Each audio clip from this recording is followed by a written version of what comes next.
Hey guys, you're in a nutshell with me, Ina. Alam niyo ba, sometime last year, I think about April 2024, meron pong lumabas na mga articles talking about the government's plan.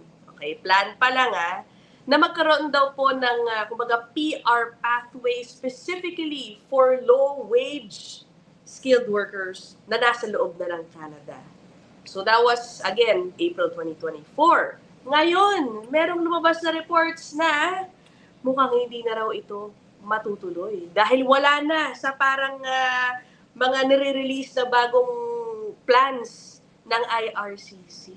So no more PR pathway for, again, low-wage workers already in Canada. Anyway, yan ang pag-uusapan natin kasama ang ating suki, Dayanara M. Puerto Bantigue. Hi, Dayanara! Hello! Hello po! Ayan, okay. I will show them first, Dayanara, kung ano Mhm. yung sinasabi kong article, Yes okay? po. Na Is it deliver. the Globe and Mail? The one from the Globe and Mail? Yes. Yeah. Okay, ito yan. Okay, this is from the Globe and Mail. Last week pa to pinublish. Ottawa yet Mm-hmm. to launch program announced last year that would grant permanent residency to low-wage workers. Okay, I read in a different article nung in-announce to una. Ang makikinabang daw dito, mga, ano ba to, nandito actually, caregivers, wait lang sino ba yan? Ayan, delivery service drivers, caregivers, food production workers, retail staff, among many others. So I'm sure ang dami sana nag-abang dito, Dayanara. Ano ba nangyari? Bakit sinasabing hindi na siya mukhang matutuloy? Yeah, what they're saying is the launch, the particular launch of that is still on hold. They're not saying like it's scrapped entirely. They're saying that it's on hold. It's because primarily they have to account for the public sentiment. Okay, that's one. Tayo. There's Oh. we have to be realistic na ang sentimiento ng mga ng mga tao na nasa Canada, PRs, Canadian citizens, is that immigration is too much. So they have to account for public sentiment. That's one. Okay. Number two is yung mga programs na specifically designed usually for tier 4 or 5 workers, especially in agriculture, for example, like the Agri Pilot, has closed. Mm. And they will most likely open one by the end of this year. That's what they said. By the end of this year, they will re-examine AgriPilot, possibly increase the number of NOCs, yung mga trabaho na qualified, probably play around the length of time requirement, ganyan. But parang if the question is, will they really remove it entirely? I don't think that's possible because what you have to understand, Mrs. These are most of these tier 4 or 5 workers are working in agriculture, aquaculture, food production, food processing, meat. They're working in farms. These are workers who are, kumbaga, hawak nila sa kamay nila yung food security ng bansa natin. So, I don't think that it's gonna be removed entirely. They just have to revisit it, like the number of people na pwede nilang papasukin, yung requirements, baka taasan nila yung language test, Mga ganon. pwede din, yung mga language test requirements, education requirements, pwede din nilang gawin yan. So, I don't think it's going to be entirely scrapped. Pero malinaw din naman po dun sa article na totoo naman yung sinabi dun sa article na meron pa rin naman po talagang mga programs na existing pa rin for Okay. those who are under tier 4 or tier 5, specifically in Ontario, OINP in demand stream. So it's still open. They did a draw nung June 3rd. Alright. Okay. However, when they did the draws were concentrated in areas like Sarnia, Lanark, Eastern Ontario, Northern Ontario. So, yung mga kliyente ko na nandito sa London, nasa Hamilton, nasa yung ibang mga lugar, nasa GTA, sila yung nagtatanong ngayon na magdo-draw pa kaya sa lugar kung nasan kami. Doon sa part na yun, nakaka-worry. Pero kung tatanungin mo ako kung meron pang mga path, meron. Ang tanong is, kailan sila magdo-draw at ilan yung kaya nilang ibigay na Yeah. nominations for these workers. All right. You mentioned yan sa OINP. Meron bang similar stream that you know of in other provinces that open pa for low wage? Mm-hmm. Ooh, I believe Saskatchewan has one. For farm workers, there's one. Um, PEI has the critical worker stream. Meron sila nun. I just Yung had the client. critical worker. Ano yung pag-critical? Critical worker. They have a list of PEI, PNP critical worker. They have a list of occupations po na pasok Oh, doon sa critical worker stream. Kasama po doon ang nasa na ba yun? sige lang. Go ahead. Let me check Where's it. the list? Ayun. So, have full-time non-seasonal job offer from a PEI employer in an intermediate skilled occupation defined by NOCTIR category 4 or 5. Let me just double check kung ano yung alam ko meron silang particular na listahan po ng Yeah. mga occupations, pero it's defined as those working in tier 4 or 5 categories. Kasama po dyan yung mga nasa food production, aquaculture kasi PEI ito.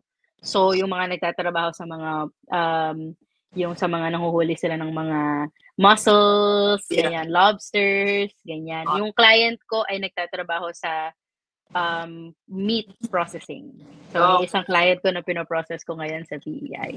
Itong mga jobs na to, Dayanara, as we know, marami mga kababayan natin nasa retail, Yes po. food service. Yes po. Okay, kamusta yung mga yan, ang mga chance nila ngayon? It will be very, very, I have to be honest that it will be very slim. If you're working in an occupation that begins with 6, that begins with 1 and 6, those occupations will be very difficult.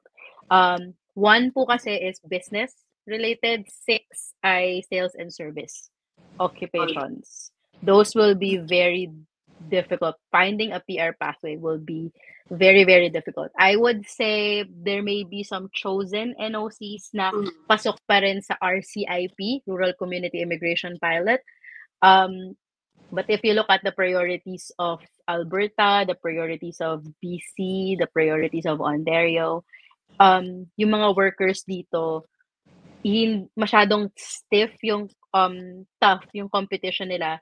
Yung 1 kasi miss, bakit naging mahirap yung 1 is because ang daming mga business professionals na nag-aral sa Canada ng business at ngayon libo-libo sila. So, syempre kapag marami kang kakompetensya, malamang ang makukuha mo is like a entry-level position. So, tier 4 or 5 under category 1, which is business, it's going to be difficult. Plus, yung 6 naman po, yung nasa sales, service, hospitality, understand na ito yung mga trabaho na expected ng Canadians na dapat ay trabaho ng mga nakababata, mga teenagers, yung mga college students. Ito yung mga trabaho na hindi mo technically kailangan ng education, 'di ba? Parang there's not much of formal education that you need. You can actually get into it just by training. Yeah. Yeah. Kung magkaka-chance man tong mga taong to, I would assume it's going to be in the rural towns. The best places. Yes po. Rural areas, RCIP communities. Oo. Kasi doon at least employer driven. Employer driven. Oo. Yes po. If your employer really likes you, if actually sa nakikita ko ngayon, even ang dati kasi yung RNIP, yung Rural and Northern Immigration Pilot, wala namang point system dati yan. Oo. Parang basta bigyan ka ng employer mo ng papeles, makakapag-apply ka na. But what I notice is RCIP committees in Sudbury, in Thunder Bay, nag-institute sila ng point system, miss. Meron na rin. May point system sila.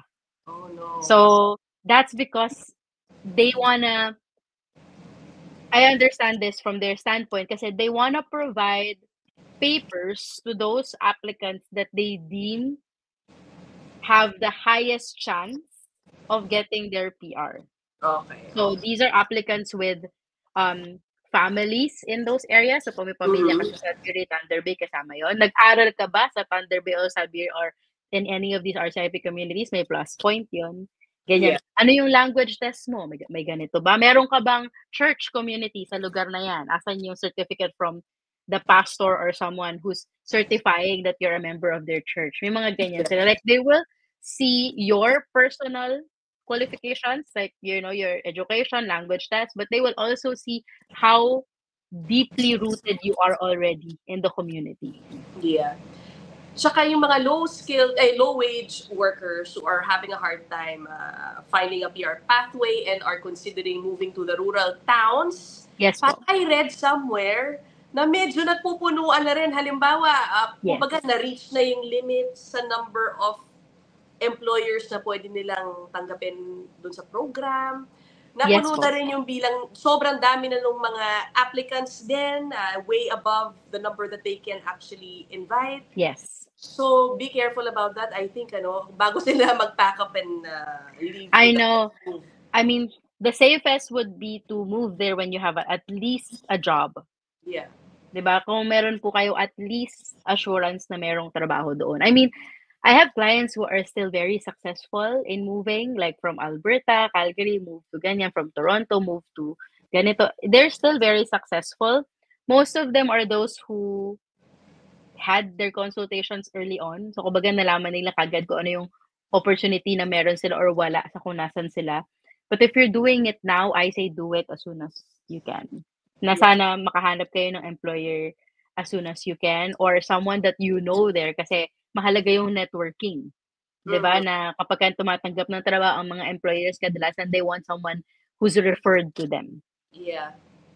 Totoo. Medyo dumadami yung ganyang kwento na nakukuha na lang sila dahil sila ay ni-refer. May kakilala. Opo. And also, understand that if you move to these places and you become PRs, you shouldn't move out of the places, like out of the communities, agad-agad pag na-PR po kayo because that can pose some issues pag nag-apply naman po kayo ng citizenship. Correct. Oo. Ito, may isang swerteng, I'm not even sure kung low-wage ba, yung cooks, in demand siya eh, di ba? I think nasa category, is it a category based, a category draw sa express entry? Yes po, under, if I'm not mistaken, NOC 6/2020, cooks, tama ba? 6/2020, I think. Correct me if I'm wrong. Pero yes po, kasama po siya sa category-based selection under trades. Yan. So, meron pa rin mga pinagpalang low-wage jobs. Ano pa ba, apart from cooks? Well, kasi po ang cooks, miss, hindi naman siya considered as low-wage. Ay, hindi na ba? Sorry. Yeah, cooks, sorry, mali ako, hindi 6/2020. 63200. Okay. So, ang cooks po ay under tier 3. So, it's actually considered a skilled position. Oh, all right. Hindi siya under tier 4 or 5. Yung mga food, yung mga kitchen helpers, ganyan, yung mga food counter attendants, sila po yung considered as, nasa under sila ng tier 4 or 5 positions po. Oh, all right. Okay. So yun guys, I guess abang-abang lang tayo. Do you think any announcement on this will happen within the year or likely next year na ito? Based on what I read, there will be, because they closed AgriPilot, I believe early this year or last year, they are set to reopen it by the end of this year or early next year. So, AgriPilot po, for those who don't know, yun po yung particular PR pathway for low-wage workers under tier 4 or 5 na nasa agricultural sector. Can you give us examples? Ano mga sikat sa kababayan natin na usually dyan nakakapasok? Tingnan po natin. Actually, nag-close po sila nung May 14, 2025. Eligible industries include, butchers, actually, pasok siya. So, butchers are under 63201. So, skilled po ito, pero pasok pa rin sila sa AgriPilot. Meat cutters, NOC 94141. Ito, favorite ko to kasi ito yung NOC ng asawa ko. Nung na-PR kami. So, NOC 94141. Meron pong NOC 82030. Ito po yung mga agricultural service contractors, yung mga may mga clients ako na ganito, yung merong mga may-ari ng farm, tapos sila yung nagmamanage ng farm para dun sa mga owners. So, meron silang pabahay, yung mga farm, yung mga nagagata sa farm. May alam mo ba sila? Yes, let me just check. Yes, livestock workers, kasama po yan. Specialized livestock workers. harvesting laborers, kasama po. Meron din pong mga laborers in food and beverage processing. So, sa case ng mga nasa pagawaan, kunyari ng milk drinks, ganyan, or nagpo-process ng mga ganito, kasama pa rin po kayo sa AgriPilot. But, ang AgriPilot po kasi is only, sa ngayon, is only for those who are under LMIA-based closed work permit. So, yung mga kababayan po natin na naka-open work permit, for example, yung mga asawa ng mga workers o yung mga asawa ng mga naka-PGWP, hindi po kayo eligible for AgriPilot kasi ito lang po ay para sa dalawang type of worker. Yung naka-VOWP, vulnerable open work permit, o yung mga naka-LMIA closed work permit. So, Ako, mga PFW talaga pala, no? ang TFW po ito. Kasi sila po kasi talaga yung kadalasang nasa farm. Talagang wala silang choice TFW. Yeah. Wala silang choice kundi sa farm magtrabaho. Yeah. Even PGWP holders. Hindi po pwede. Hindi. Oh no, okay. May ganun palang limitation ito. Alright. Yeah, ano pa? Yun lang naman so abang-abang lang tayo. I hope abang-abang po tayo. Hopefully ay maging okay ito kasi nakita ko kasi yan, Miss. Nakita ko kung personally asawa ko 94141 ang trabaho. Nakita ko kung gaano kalalim at kung gaano ka vast ang influence or ang effect sa atin dito sa Canada ng mga workers na nandito sa mga fields na to Like agriculture specifically. I've visited Leamington before. I don't know if you're familiar with Leamington. Malapit. I visited Leamington. I saw all those like greenhouses with like yung talagang may production sila all year round kahit winter miss kasi nakasara So parang sabi ko, oh my God, this is vast, this is impressive. Yeah. And nakita ko yung development ng communities around those farms na meron ng mga bagong bahay, miss, bagong apartments, may mga palaruan, may mga workers na naglalaro ng basketball, ng soccer, sa paligid. So parang sabi ko, nade-develop yung lugar because of immigration in a way. So, this is necessary and I hope the government, I hope the sentiment eases up a little bit in the next few months na pwede na tayo ulit maging mas welcoming ulit. Agad lahat. Magkakaroon ng konting pagluluwag naman para dun sa mga nandito na kasi kung ang wino-worry po nila is ano ba yan, magpapapasok na naman, kailangan na naman i-house, ganyan. Ang mga taong ito, these workers already are housed.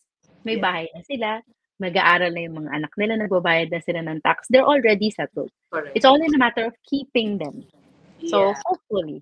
Correct. Again, kasi itong pinag-uusapan niya, guys, is intended for the low-wage skilled workers already inside. So it will not... Inside! Yun nandito na. So it won't require new people coming in from outside. Exactly. These are marunong na sila. Let's say nasa Quebec sila, marunong na sila mag-French. Alam na nila yung sistema ng farm. Kilala na sila ng mga owners ng farm. Alam mo yun, meron na silang healthcare coverage. So, why not keep them if it's possible, di ba po? Yeah.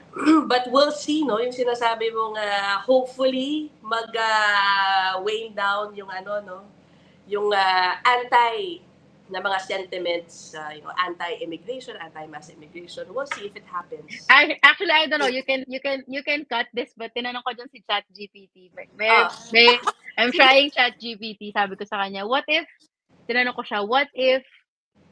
all the countries in the world send their immigrants home?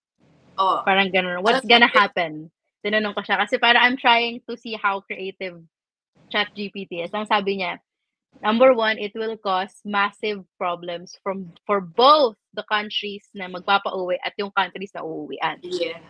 So parang it will cause massive issues na parang ganyan. Na parang if that happens, magkakaroon ng family separation and all of that. So nakikita natin yan ngayon sa US. Like how difficult it is to separate a child who was born in the US from their parent who has to be sent home to El Salvador, to Mexico, ganyan.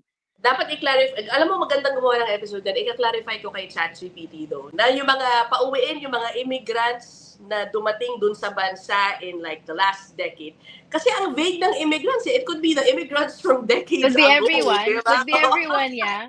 Oo nga, totoo rin naman, miss. Pero, titingnan mo rin kasi like, how many immigrants are actually in fields that are necessary? Yeah. Diba? Parang, you know, will our farms stop producing food? Will our factories stop processing meat? What's gonna happen to us down the line? Will Canadians be okay to replace those who are working in these occupations? That's also something we have to ask ourselves. Correct. Diba?